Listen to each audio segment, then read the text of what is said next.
Hello student, स्वागत है आप सभी का।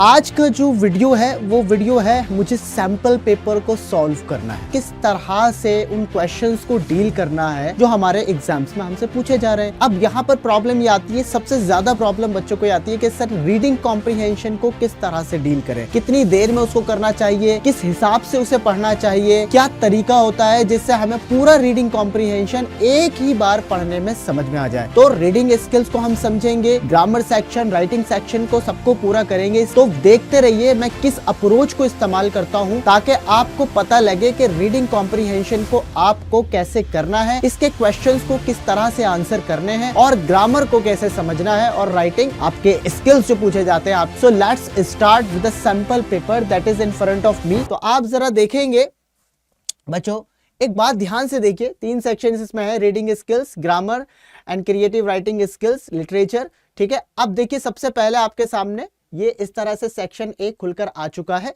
और आपके सामने रीडिंग कॉम्प्रिहेंशन आ गया है। तो 2 आपके रीडिंग कॉम्प्रिहेंशन है जो आपके 10-10 मार्क्स के होते हैं, यानी ये पूरा सेक्शन जो है वो आपका 20 मार्क्स का होने वाला है।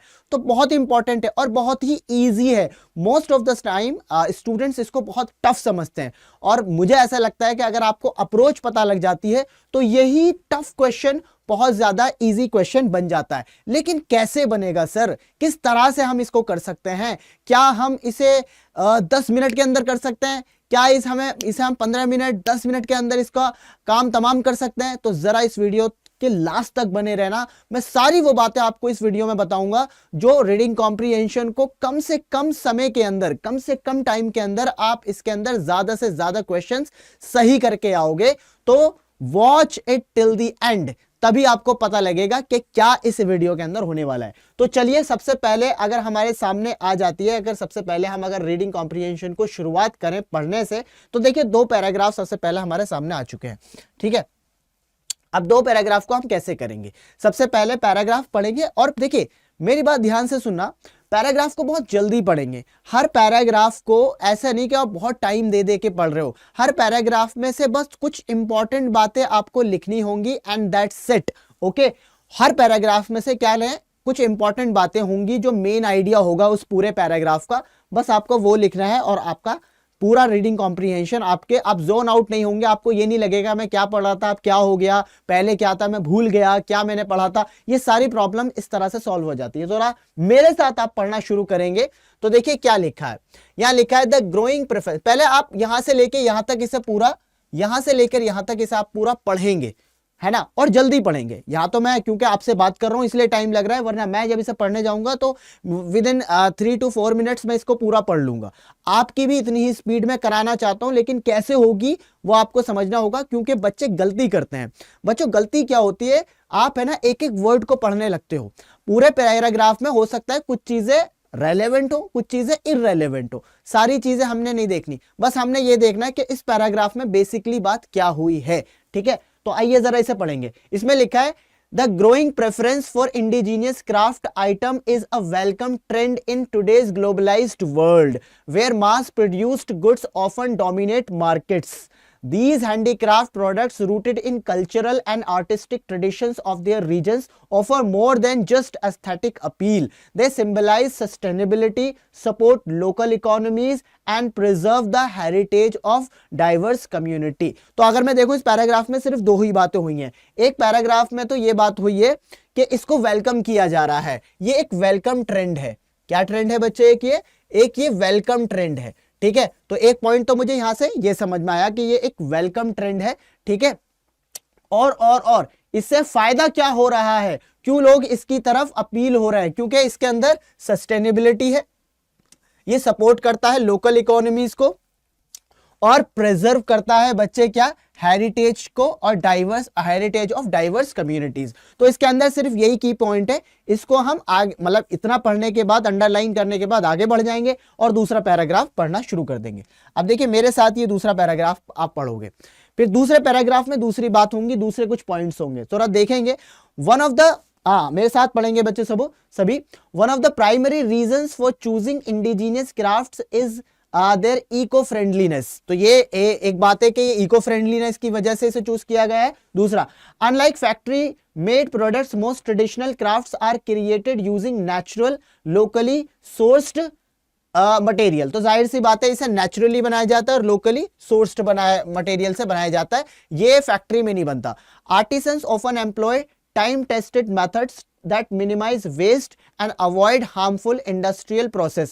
तो ये टाइम टेस्टेड मेथड होता है जिसके अंदर वेस्ट नहीं होता है और हार्मफुल इंडस्ट्रियल प्रोसेस भी यहां पर अवॉइड किया जाता है। फॉर एग्जाम्पल, जैसे pottery made from local clay, hand woven textile using organic dyes, bamboo based crafts all have a much lower, ठीक है, and environmental footprint compared to their machine made counterparts। By opting for these items, consumers indirectly contribute to reducing pollution and promoting sustainable practice। यानी यहां पे consumer क्यों इसको खरीदता है, क्योंकि कहीं ना कहीं उसे लगता है इससे पोल्यूशन जो है वो कंज्यूमर्स इनडायरेक्टली कंट्रीब्यूट, यानी कंज्यूमर्स यहां पे कैसे कंट्रीब्यूट कर रहा होता है बच्चे, इनडायरेक्टली कर रहा होता है, और प्रमोटिंग सस्टेनेबल प्रैक्टिसेस, राइट।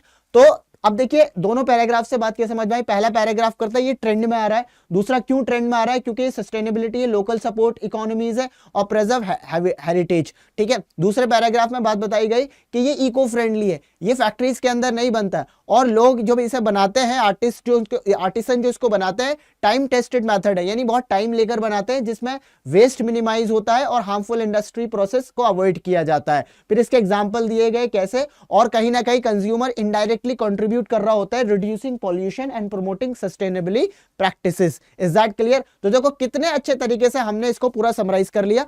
अब ऐसे, अब क्योंकि देखो मैं तो तुम्हें समझा रहा हूं इसलिए देर लग रही है, लेकिन जब आप ये अप्रोच इस्तेमाल करोगे तो आपको देर नहीं लगेगी, आई प्रॉमिस, आप बहुत अच्छे से इसको कर पाओगे, ठीक है।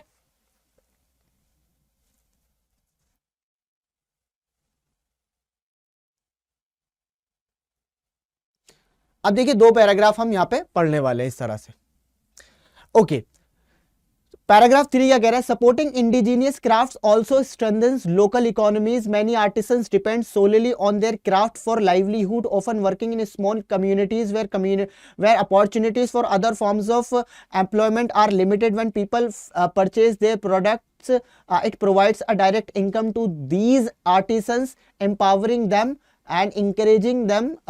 Their craftsmanship initiatives like fair trade further ensure that artisans receive their fair wages, fostering economic stability within their communities। अगर आप देखें तो इसको पढ़े तो ये कह रहे हैं कि अगर हम इंडिजीनियस को सपोर्ट करते हैं, अगर हम इंडिजीनियस को क्राफ्ट को सपोर्ट करते हैं तो इससे फायदा क्या होता है, जो हमारे लोकल वर्कर होते हैं उनके लिए लाइवलीहुड बन जाता है।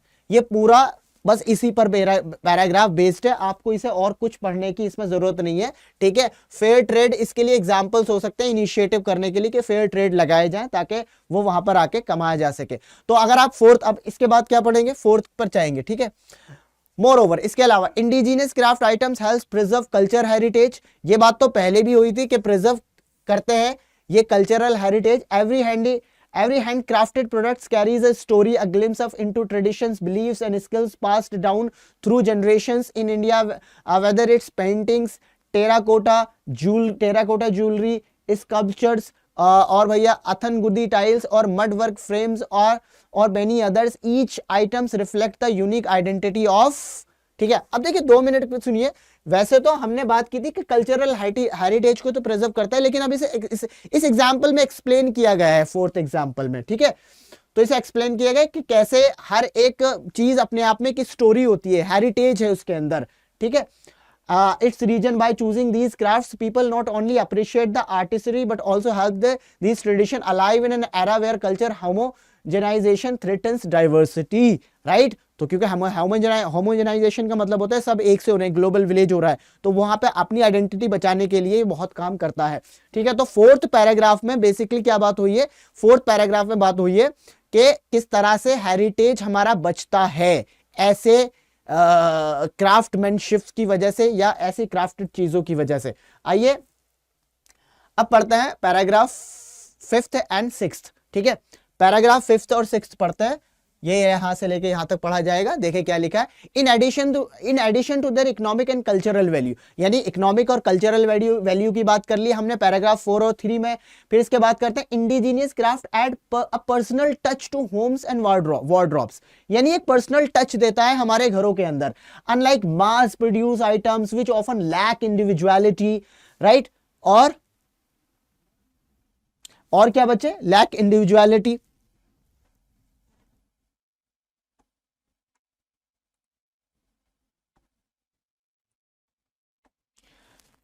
इसके बाद आ जाइए मतलब ये यहाँ पे पूरा पैराग्राफ क्या है कि ये इकोनॉमिक और कल्चरल तो इसकी वैल्यूज हैं ही, उसके साथ साथ इसकी वैल्यू क्या है कि ये घर एक पर्सनल टच देता है, आपके वार्डरोब्स को टच देता है एक, ठीक है। तो ऐसा नहीं है कि मास प्रोड्यूस आइटम है which often lack individuality, handicrafted products are unique, handicrafted products unique होते हैं, वो एक से नहीं होते सारे। Each piece bears the imprint of the artisan's effort, creativity, dedication and make it special for the buyer, यानी बहुत कस्टमाइज्ड होता है। अगर हम बात करें, अगर दूसरे वर्ड में बात करें तो बहुत कस्टमाइज्ड होता है, तो इसमें ये बात बोली गई है। इसके बाद अगर हम बात करें 6 की, तो जरा देखेंगे क्या लिखा हुआ है कि however the preference for indigenous crafts requires sustained efforts to thrive, यानी अगर हमें इस इंडिजीनियस को ग्रो करना है तो इसके लिए बहुत कुछ सस्टेन एफर्ट्स हमें लगाने होंगे। गवर्नमेंट्स के, ऑर्गेनाइजेशंस के and consumers all have the roles to play, सबको रोल प्ले करना पड़ेगा।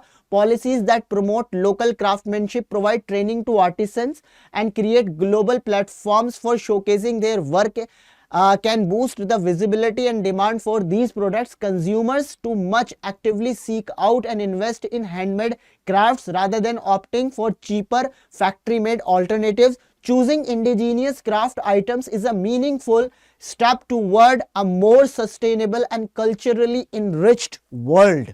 तो बहुत ही प्यारा पैराग्राफ, बहुत ही अच्छा पैराग्राफ और समझ में आने वाला पैराग्राफ।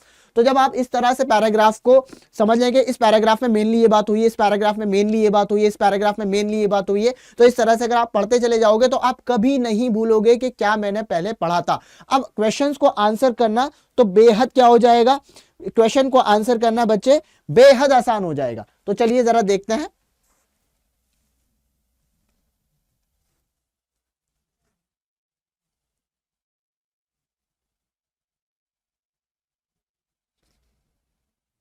चलो भाई, अब सबसे पहला क्वेश्चन आपके सामने अगर दिख रहा होगा तो यह है कि why is the growing preference for indigenous craft items described as a welcome trend in paragraph 1।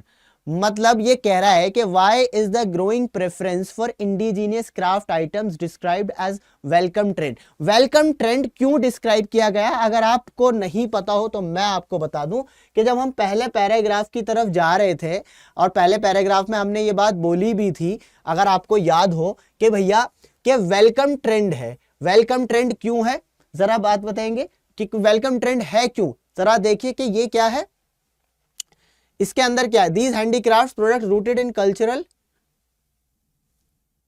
हाँ, तो ये यहां से देख लीजिए, जैसे सिंबलाइज सस्टेनेबिलिटी, ये सपोर्ट करता है लोकल इकोनॉमीज को और प्रिजर्व करता है हेरिटेज ऑफ डाइवर्स कम्युनिटीज को। आप यहां से क्वेश्चन, इन पॉइंट से क्वेश्चन बना के आ सकते हो बहुत आराम से, ठीक है, बहुत आराम से यहां से क्वेश्चन बना सकते हो और आपका 1 मार्क्स भी नहीं डिडक्ट होगा, ठीक है। तो ये क्वेश्चन हो गया हमारा। अब जरा देखें दूसरा क्वेश्चन क्या था।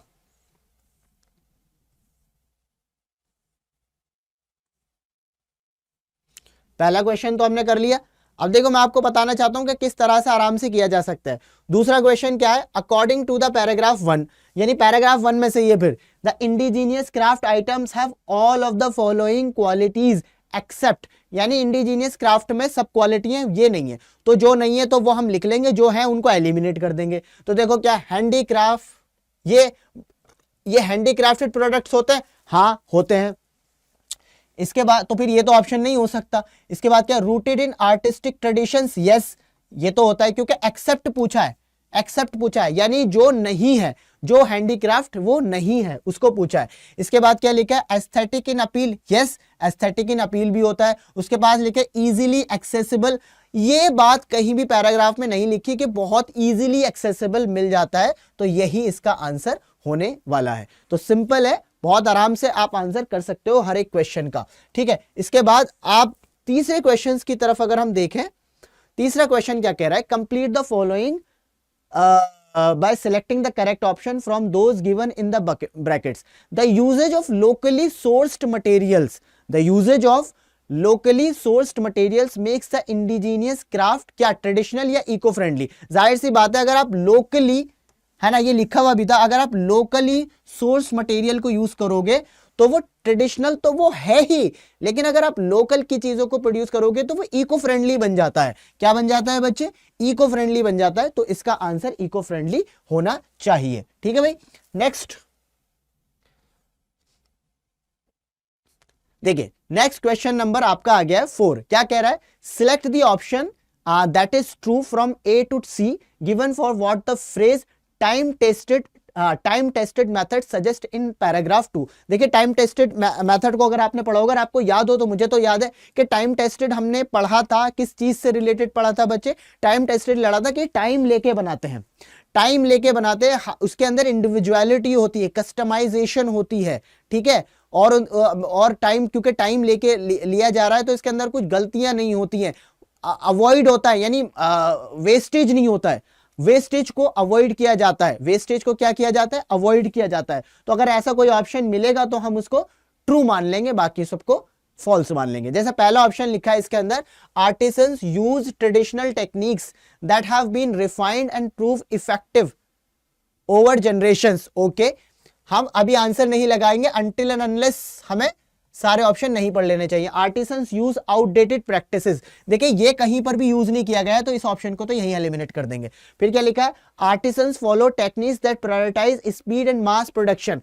आर्टिसंस, ये वाली, बल्कि टाइम टेस्टेड का तो मतलब ये है कि आराम से चीजों को बनाते हैं, स्पीड में नहीं बनाते हैं। तो ये भी आपका हो जाएगा और आपका बचा आंसर। तो जो बचेगा फिर वही आंसर रहेगा, आपको उसे देखने की भी जरूरत नहीं है, क्योंकि दोनों तो आराम से एलिमिनेट हो रहे हैं। आइए ऑप्शन 5 पढ़ते हैं कि क्या कह रहा है। Complete the analogy bye selecting one of the two correct options, ठीक है, one of the two correct options. आपको क्या करना है बच्चे? Complete the analogy bye selecting one of the two correct options, इसमें से करेक्ट ऑप्शन चूज करके बताने हैं। यानी आपको एनालॉजी की तरह दे रखा है, फेयर ट्रेड फेयर वेजेस, यानी फेयर ट्रेड जहां पे होगा उनको वहां पे फेयर वेजेस मिलेगी, यानी ये वेजेस मिलने की जगह है और ये वेजेस है। हमें कौन सा ऑप्शन इसमें मिलना चाहिए? देखिए यहां क्या लिखा है, मास प्रोडक्शन होगा तो प्राइस रिड्यूस होंगे। ये बच्चे इसका इफेक्ट है, ये इसका इफेक्ट है। एम्प्लॉयमेंट में जॉब सिक्योरिटी, एम्प्लॉयमेंट में जॉब सिक्योरिटी, आई बात समझ में? मास प्रोडक्शन के अंदर ये चीज हो या ना हो ये जरूरी नहीं है, तो इस ऑप्शन को हम माइनस करेंगे और इसको प्लस कर देंगे, यानी एम्प्लॉयमेंट एंड जॉब सिक्योरिटी इससे रिलेट करता है। ये एम्प्लॉयमेंट जो है जॉब देता है, तो ये आपको जॉब सिक्योरिटी मिलती है। इसी तरह से फेयर ट्रेड आपको क्या है? फेयर वेजेस देता है। तो देखो ये भी एम्प्लॉयर है और ये यहाँ पे सैलरी है, तो ये भी एम्प्लॉय है और यहाँ पे इसकी सैलरी यानी जॉब है। समझ में आई बात? So this is what we can do it, बहुत आराम से इसको हम कर सकते हैं। चलिए आइए अब question number 6 sorry, why is supporting indigenous crafts considered an effective way to improve the economic conditions of small communities। यानी ये पूछ रहा है कि अगर हम मतलब अगर हम इंडिजीनियस क्राफ्ट को सपोर्ट करेंगे तो ये क्यों इफेक्टिव वे माना जाता है to improve economic condition of small communities. तो जाहिर सी बात है पैराग्राफ 3 में यही बात हुई है। आइए जरा इसके ऊपर चर्चा करते हैं। तो पैराग्राफ 3 के पास जाएंगे हम। देखिए साफ लिखा हुआ है, अगर आप देखें साफ शब्दों में, ये शुरुआती यहां से हुई है इसकी कि supporting indigenous crafts also strengthen the local economies. कैसे? Many artisans depend solely on their craft for livelihood, ठीक है, often working in small communities where opportunities for other forms of employment are limited, when people purchase their products it provides a direct income to these artisans. क्योंकि देखिए ये important line है, इस line से उठाकर आप क्वेश्चन अपना बना सकते हैं। एम्पावरिंग देम, वो उनको एम्पावर करता है, इंकरेज करता है देयर क्राफ्टमैनशिप, ठीक है, और उनको वो फेयर ट्रेड में आपको फेयर वेजेस मिलेगी। तो मतलब ये रीजन है कि अगर हम इंडिजीनियस प्रोडक्ट को सपोर्ट करेंगे तो उनको वहां पे डायरेक्ट इनकम मिलेगी, क्योंकि अगर हम खरीदेंगे तो वो उनका बिकेगा, अगर हम खरीदेंगे ही नहीं तो वो उनका बिकेगा भी नहीं। तो ये इस तरह से इसका आपका आंसर हो सकता है, ठीक है। अब आइए अपने क्वेश्चन नंबर 7 पर, ठीक है बच्चों। Okay okay, what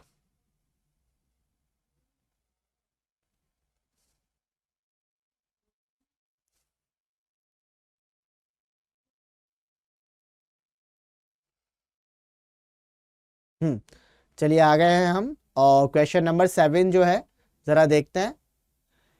what are the main ideas of paragraph. देखिए मेन आइडिया पैराग्राफ तो मैंने आपको समझा दिया है कि मेन आइडियाज ऑफ पैराग्राफ क्या होता है। ये तो बल्कि मैं आपको यही समझाता हूं कि जब भी कभी आप पैराग्राफ कोई पढ़ो तो उसका मेन आइडिया देखो कि ओवरऑल बात क्या हो रही है, ठीक है। तो 4th में और 5th में ओवरऑल बात क्या हुई है, वो अभी ऑप्शन मत देखिएगा, अभी ऑप्शन मत देखिएगा, सिंपली एक बार 4 और 5 को जाके पढ़ लो एक बार, है ना, आपको फौरन समझ में आ जाएगा। जैसा मैंने आपको समझाया था वैसे ही आपको समझ में आ जाएगा आराम से। देखो यहाँ पे क्या है, more over indigenous craft items help preserve cultural heritage. यानी अगर हम 4 की बात है तो हमें याद आ गया कि किस तरह से कल्चरल हेरिटेज को सेव करता है हमारा क्राफ्ट, ठीक है। तो 4th में तो यह है। 5th में क्या है, in addition to economic and cultural indigenous personal touch कैसे देता है, यूनिकनेस कैसे आती है, 5वें पैराग्राफ में ये बात हुई है। तो आइए अब जरा बहुत आसानी से हम इसको कर सकते हैं। आ जाइए भाई, ये रहा हमारा क्वेश्चन। तो देखें चूजिंग, हाँ पहला पहला पढ़ के देखते हैं, ठीक है, पहला पढ़ के देखते हैं। Choosing indigenous craft help preserve cultural heritage. हाँ जी, ये बात तो मुझे थोड़ी सी सही लग रही है ना। तो ये तो हो सकता है, ये 4th का हो सकता है। किसका हो सकता है ये पैराग्राफ 4 का है, ठीक है। चलिए इसके बाद क्या है, हैंडीक्राफ्ट प्रोडक्ट्स लैक इंडिविजुअलिटी। नहीं जी, इंडिविजुअली तो वो देता है, उल्टा indigenous crafts reflect the artisans creativity, but हमने उसकी क्रिएटिविटी की यहां बात नहीं की है। तो I guess indigenous crafts promote uniformity by erasing regional differences. नहीं है, ये उल्टा बोल रहा है। वो तो डिफरेंसेस देता है, वो एक सी चीज नहीं बनाता, कस्टमाइजेशन बनाता है वो। Cultural homogenisation encourages people to choose indigenous crafts over। ये आपका ऑप्शन एक बार को आपका जो ये अगर हम देखें, ओके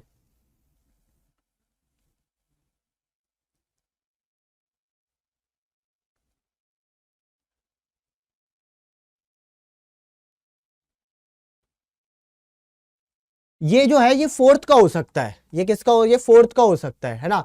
ऊपर वाला भी 4th का है, ऊपर वाला भी 4th का है, लेकिन ऊपर वाले में हेल्प वाला नहीं है, बस वो बताया कि किस तरह। नहीं, ये काट दीजिए, हेल्प वाला नहीं, यानी यहाँ ये नहीं बताया कह रहा है कि हेल्प करता है, ये बताया इंडिजीनियस को अगर हम करते हैं तो वो प्रिजर्व करता है,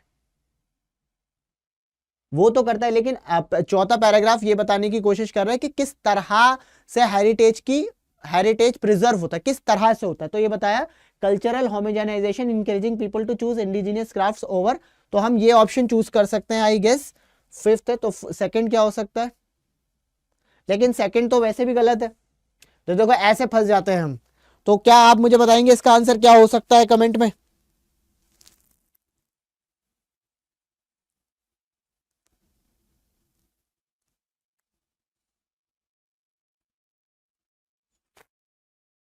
है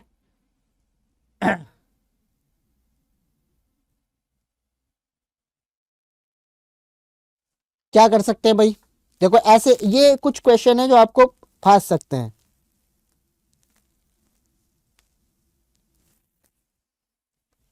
तो देखो ये तो बात सही है कि ये तो है, इसको आप ऐसे कर लो, क्योंकि ये इससे नहीं मिलेगा।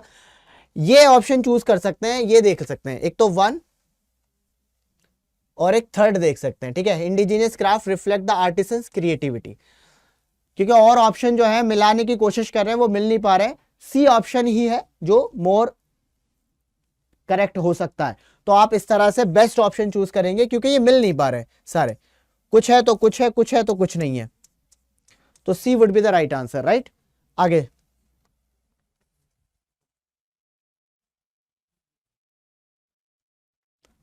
इसके बाद है why is it important for consumers to take an active role alongside government and organization in sustaining indigenous craft.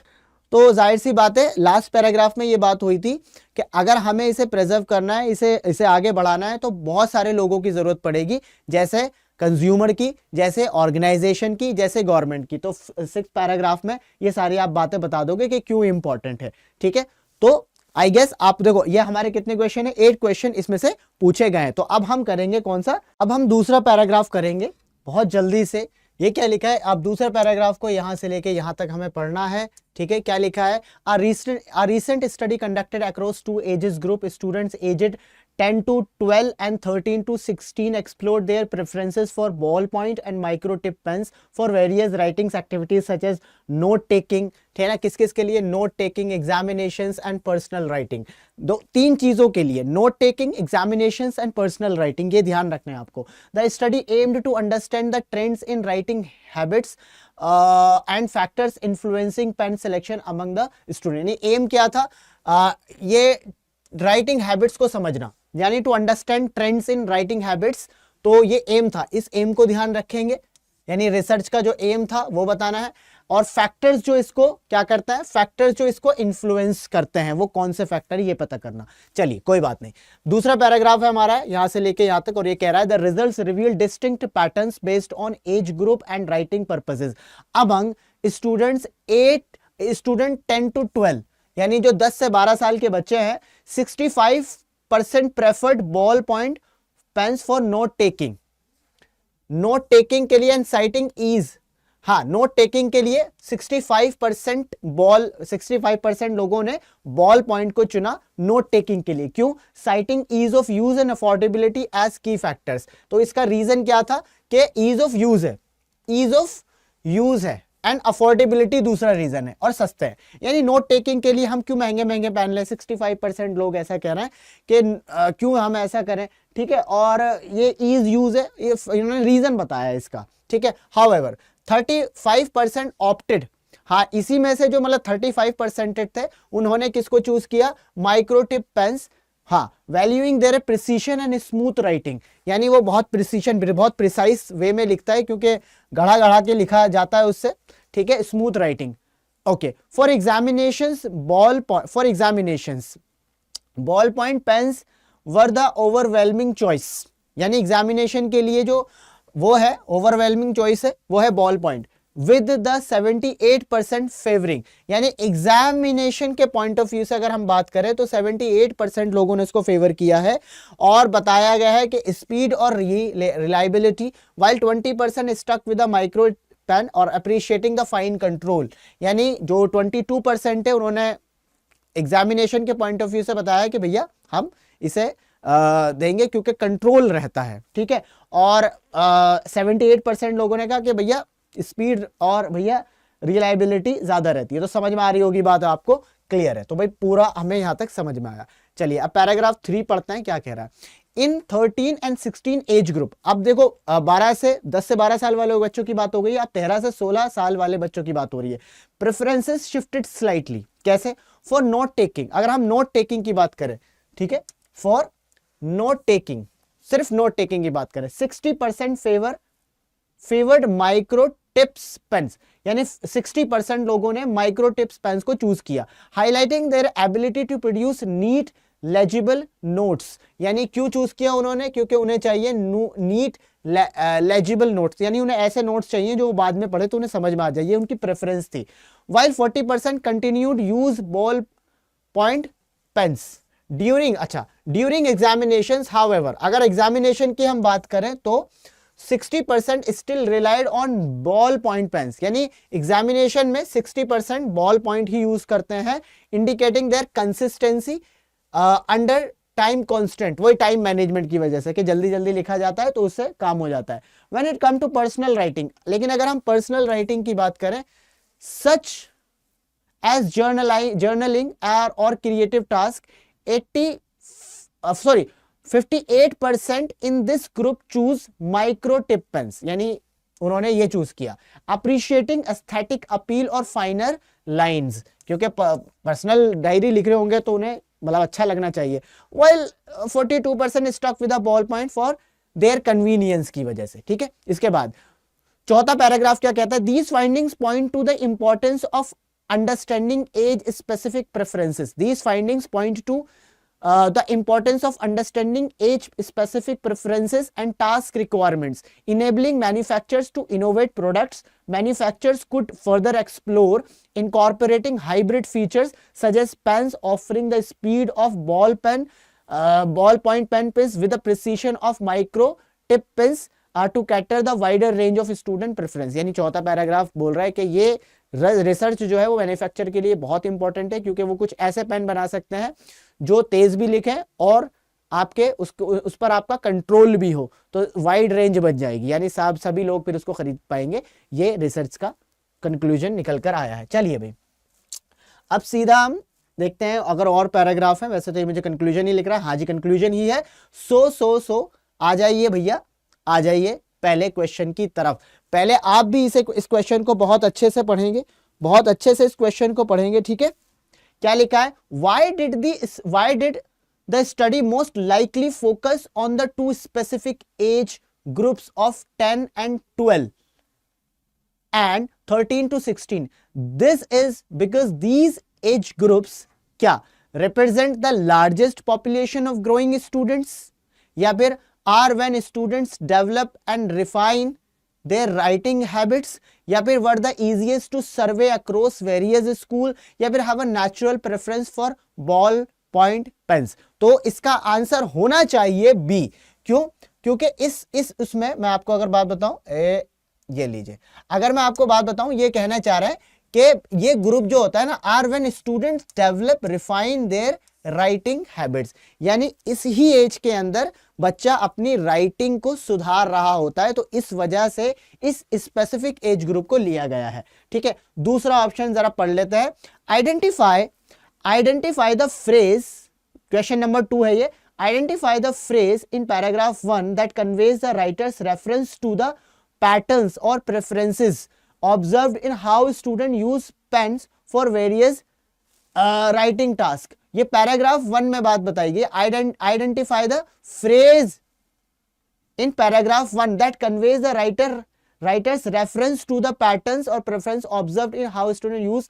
मतलब सिंपल सी बात है, क्यों यूज किया गया था जरा हम देखेंगे। पहले पैराग्राफ में वो कौन सा फ्रेज यूज किया गया था, तो मैं आपको बता देता हूं, ये रहा वो फ्रेज। देखिए अगर आप पढ़ोगे तो आपको समझ में आएगा क्या, the study aim to understand trends in writing habits, यानी इसका पूरा जो है ट्रेंड्स इन राइटिंग हैबिट्स होना चाहिए, ठीक है। तो इसका आंसर आप ये लिख सकते हैं, ट्रेंड्स इन राइटिंग हैबिट, क्योंकि यही एम था इस रिसर्च को करने का, ठीक है जी। आ जाइए अपने क्वेश्चंस के ऊपर फिर से। हाँ, कन्वेज करता है राइटर के रेफरेंस से। चलिए भाई अब आ जाइए क्वेश्चन नंबर 3 की तरफ। Complete the following bye selecting the correct option from those given in the brackets. यह पैराग्राफ 2 में से है, ठीक है। आपको ये कंप्लीट करना पड़ेगा। Gita aged 11 wishes to complete her practical file neatly, ensuring her work is legible, appealing. She is most likely to choose a micro tip pen for this task because speed या precision, जाहिर सी बात है ये तो बहुत ही simple answer है कि precision से चूज करेगी, ठीक है। इसके बाद दूसरा क्या है, what does the writer mean by affordability while citing the high percentage of ball point pen? Affordability का क्या मतलब है बच्चे? देखिए अफोर्डेबिलिटी का मतलब तो यही होगा ना कि भाई यहाँ पे मतलब राइटर जो है वो रेफर कर रहा है लोअर कॉस्ट के लिए off ball point pens compare to micro tip pens, क्योंकि माइक्रो टिप पेन्स महंगे होते हैं और बॉल पॉइंट क्या होते हैं, सस्ते होते हैं। तो वो उस बात को कहना चाह रहा है, तो यहां से ये रेफर निकालकर आप इसका आंसर कर सकते हैं। Complete the following with the correction option. Complete the following with the correction option. When the writer says distinct patterns in the line, the results reveal distinct patterns based on age groups and writing purposes of paragraph 3. She means what? हाँ बताइए जरा कि क्या उसका मतलब था इससे।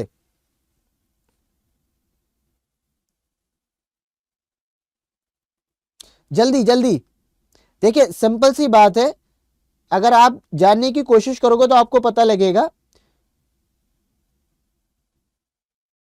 क्योंकि जो आपके होता है ना प्रेफरेंसेस फॉर पेन्स, ये वेरी करते हैं according to the students age and the type of writing task. Simple सी बात है, ये क्या कह रहा है कि when the writer says distinct patterns in the line the results reveal distinct patterns based on age group and writing purposes of paragraph 3। What she does mean, मतलब क्या मतलब निकल कर आया, इसका मतलब ये निकला है शी मीन्स दैट जो हमारे राइटिंग के एज ग्रुप होते हैं उनके राइटिंग के पर्पसेस की वजह से पैटर्न अलग निकल कर आते हैं। तो ये आंसर आप इसका लिख सकते हैं, लेकिन इसका आंसर ऑप्शंस के हिसाब से है, तो ऑप्शन के हिसाब से अगर हम देखेंगे तो क्या होगा, अगर ऑप्शन को चूज करेंगे तो क्या होगा, हाँ देखिए ऑप्शन ये होना चाहिए इसका बी, ऑप्शन बी होना चाहिए। The preferences for pens varied according to the students age and the type of writing task, यानी एज के हिसाब से और राइटिंग का पर्पस क्या है उसके हिसाब से पैटर्न बनकर आता है। ठीक है, आई गेस आपको समझ में आया होगा ये। चलिए क्वेश्चन नंबर 6 की तरफ चलते हैं। क्वेश्चन नंबर 6 क्या कहता है, कंप्लीट द फॉलोइंग अप्रोप्रिएटली, हमें कंप्लीट करना है इसको। तो क्वेश्चन नंबर 6 की तरफ हम जाएंगे। ठीक है, क्या लिखा है, the one likely reason why more than 40% of students still choose ballpoint pens for creative tasks, even though microtip pens are better suited for such activities। ये पैराग्राफ 3 में ये बोल रहे हैं कि 40% बच्चे क्यों चूज कर रहे हैं बॉल पॉइंट को जो क्रिएटिव टास्क है, इवन इसमें माइक्रोटिप पेन जो है वो बेटर है सूटेड फॉर सच एक्टिविटीज। तो पैराग्राफ 3 में इसको अगर हम देखेंगे तो आपको समझ में आ जाएगा।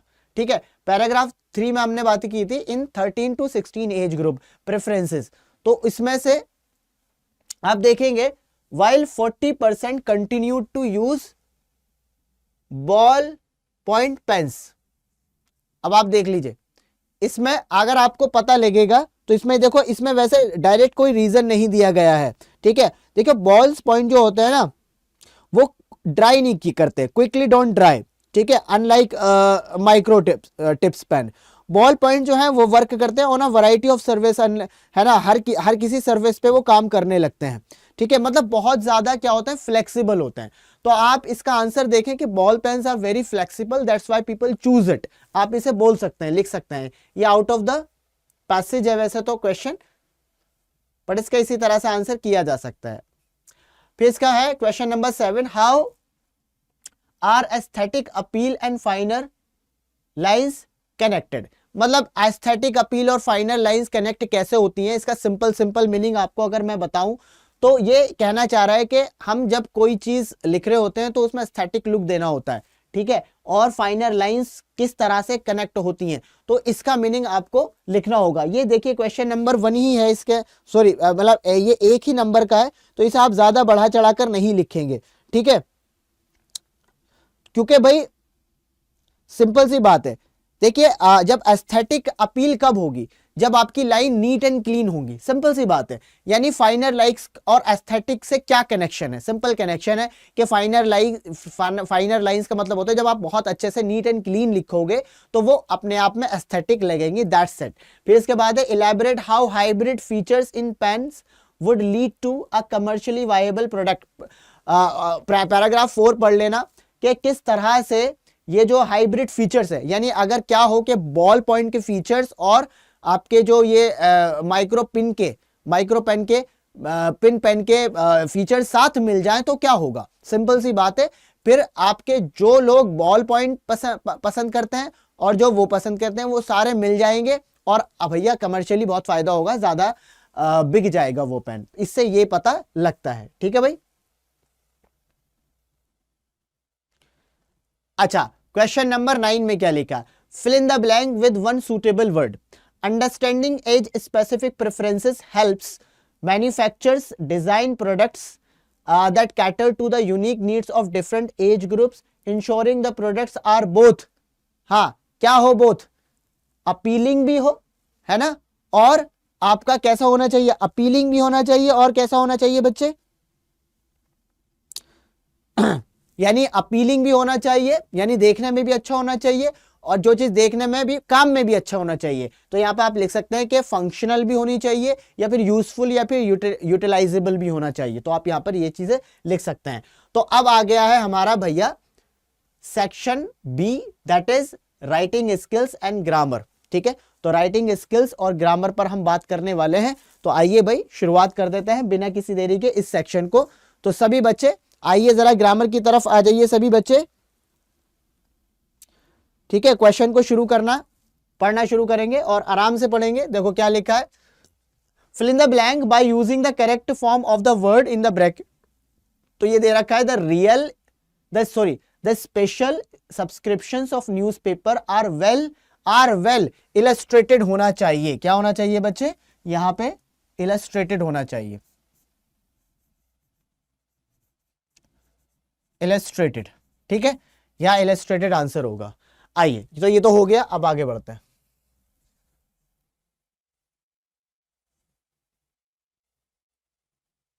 चलो भाई, अब ये करते हैं। ये क्या लिखा है, the road to success is not the road to success is not the bed of roses, is not the, यह दा नहीं आएगा, यहां ए होना चाहिए। ठीक है, यहां ए होना चाहिए। तो यहां पे एरर जो है वो दा की है, और करेक्शन जो है वो इसका ए हो, अ बेड ऑफ रोजेस होगा, right, a bed of roses. यहां देख लीजिए, I am so happy to see my plants again, they grow so much, ये हो गए हैं, तो हम यहां लिखेंगे they have grown, they have, हाँ, तो वो हो गए हैं, they have grown so much since I saw last time. ठीक है, since I last saw them, तो सिंपल है, तो आई हैव ग्रोन होगा। ठीक है, आगे बढ़ते हैं।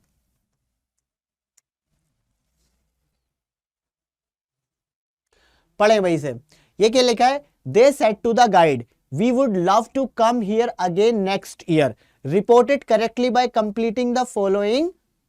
दे told the guide that they would, है ना, क्या आएगा, दैट, इसे बनाएंगे, that they would love to, हाँ, अब यहां पे सवाल ये है कि कम आएगा या दे रहा है। अब यहां पे ये है, यहां आपको ये हो सकता है कि आप क्या लिखें इसमें, क्योंकि देखिए अगर आपने यहां पे कम लिख दिया तो कम हियर रहेगा, लेकिन देर लिख दिया तो फिर कम देर नहीं हो सकता, तो आपको गो देर लिखना पड़ेगा। क्या लिखना पड़ेगा, गो देर अगेन। और नेक्स्ट ईयर को क्या लिखेंगे बच्चे, नेक्स्ट ईयर को क्या लिखेंगे, नेक्स्ट ईयर को लिखेंगे हम द फॉलोइंग डे,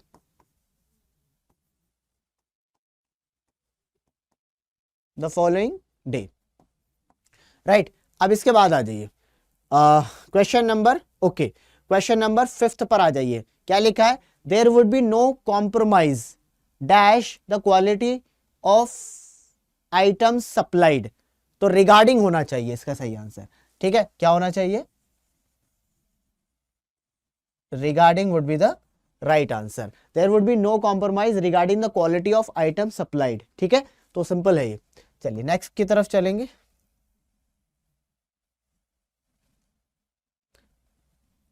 आइए भाई, क्या कह रहा है, report the following by completing the sentence correctly, don't try mending the trousers yourself, she want, तो she want him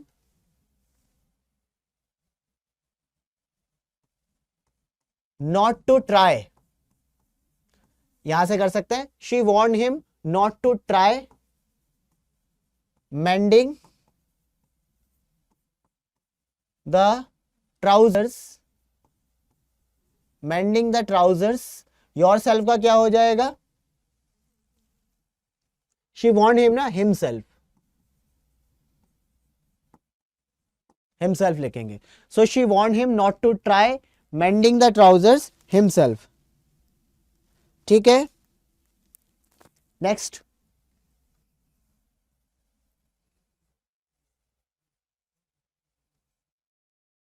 next question है आपका क्या, complete the given opinion by filling the blank with the correct option.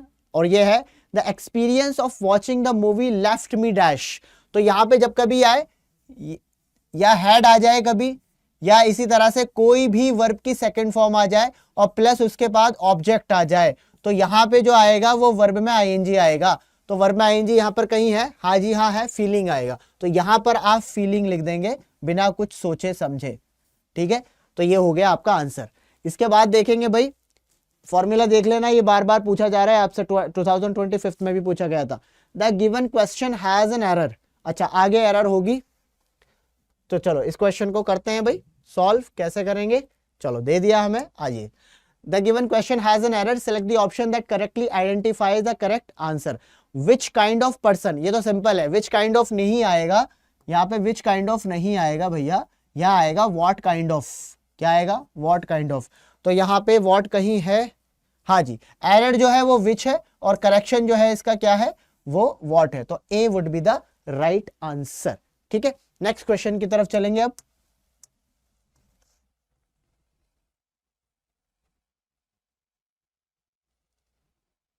देखिए क्या लिखा है, ninth question, number 9 है. Report the following question. She said to her sister, are you joining us for lunch today. तो simple बनेगा, ये question है क्योंकि शी आस्क हर सिस्टर. ठीक है, तो जब ये आर या किसी भी हेल्पिंग वर्ब से क्वेश्चन स्टार्ट होता है तो आपका कंजंक्शन या तो इफ होता है या फिर आपका वेदर होता है, दोनों में से कुछ भी लगा दें.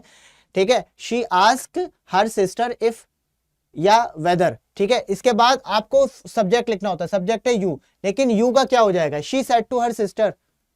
तो हर सिस्टर है, ये हर सिस्टर है तो शी होगा. She said to her sister, if she, हाँ क्या हो जाएगा, इफ या वेदर शी. आर का क्या हो जाएगा, इज एम आर का. मैंने आपको बता रखा है अगर इज एम आर हो तो उसको चेंज कर देते हैं वॉज या वर में. किस में कर देते हैं, वॉज या वर में. तो शी के साथ वॉज आ जाएगा, was joining for lunch today का हो जाएगा दैट डे. सिंपल. ठीक है, तो ये हो गया आपका आंसर. आई होप आपको ये समझ में आ गया होगा बच्चों. ठीक है, नेक्स्ट चलते हैं. अब ये है क्वेश्चन नंबर 10 पढ़ते हैं. क्वेश्चन नंबर 10 क्या कह रहा है, everyone is saying that Farhana's chances are bright in the upcoming tournament. थोड़ा सा इधर कर लेते हैं, tournament, and she dash become the youngest football player ever. ये पॉसिबिलिटी बता रहे हैं, तो मस्ट तो कोई मतलब ही नहीं बनता है, तो यहां पे मे आना चाहिए, शी मे बिकम. ठीक है, इसके बाद क्या लिखा है, हाँ अब इसको हमें ऑप्शन देखने पड़ेंगे बच्चे.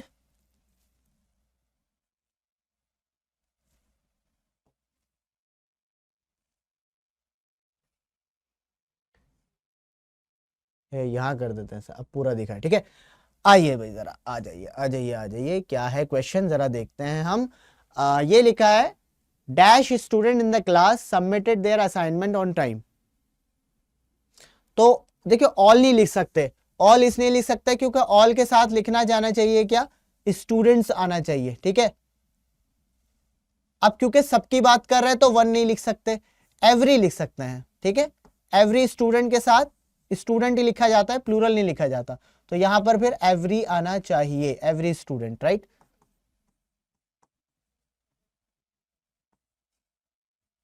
Every student. तो right answer would be C. आगे चलेंगे नेक्स्ट क्वेश्चन की तरफ.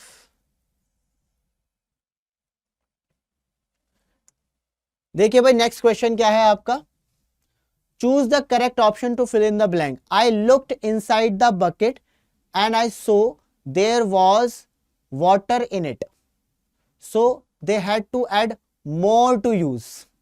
जब उन्होंने देखा कि उसमें वाटर ही नहीं है, जब कोई चीज ना हो, ना की बराबर हो, देखो वाटर अनकाउंटेबल नाउन है बच्चे, ध्यान रखना, ठीक है।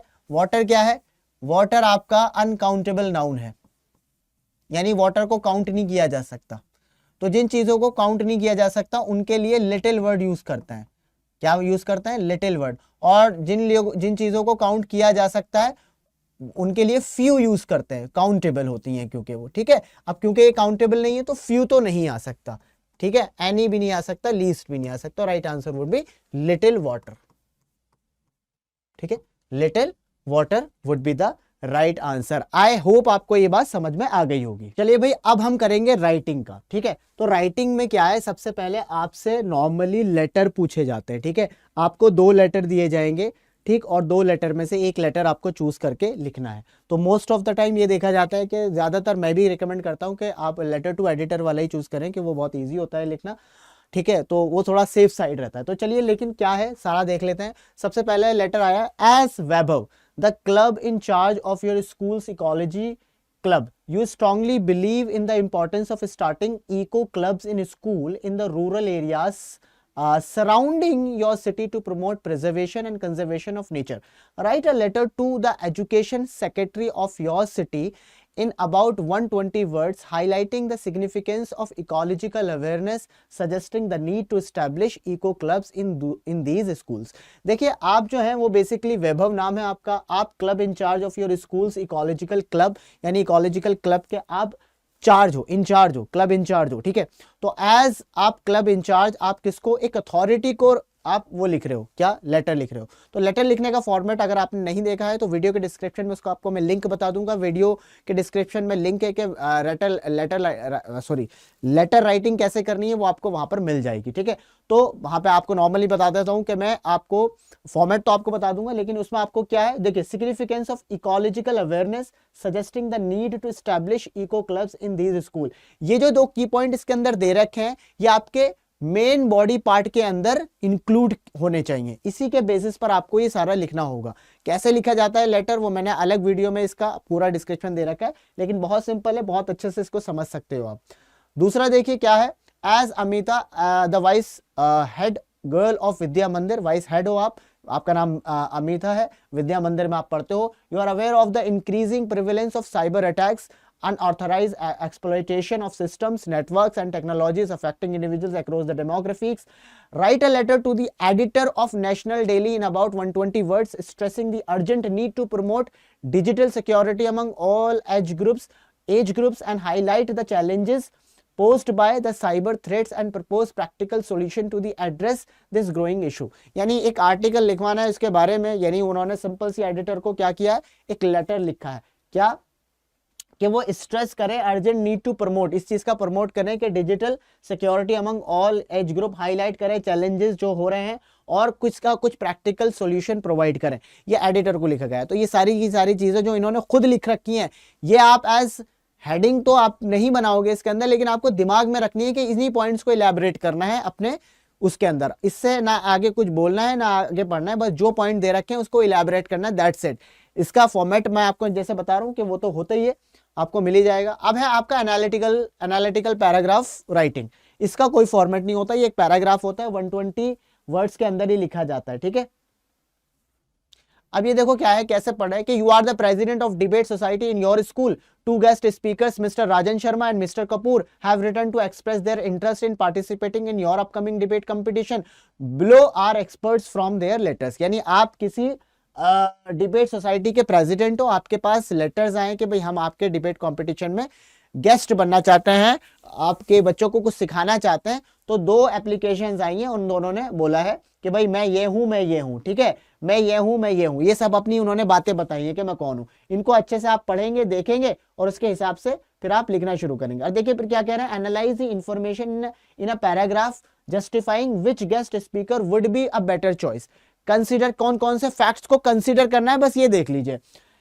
Experience, relevance to the topic and audience engagement. आपका आंसर कुछ भी हो सकता है, सबका आंसर अलग अलग ही होगा इसके अंदर, तो you don't need to worry about it, ठीक है। तो उसकी आपको वरी नहीं करना है, बस आपको जो पॉइंट आपको दिए गए, आप उसे किस तरह से इलैबोरेट कर रहे हैं और फिर अपना चूज करेंगे कि भाई मुझे किसको चूज करना है, ठीक है, मुझे राजन को चूज करना है या मुझे किसी और को चूज करना है on the basis of your facts जो आपने इलैबोरेट किए, ठीक है। इस तरह से आप पैराग्राफ इसे लिख सकते हो।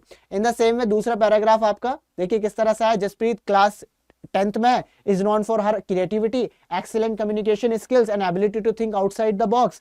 However, she sometimes struggle with the time management and prefers collaborative efforts over working solo.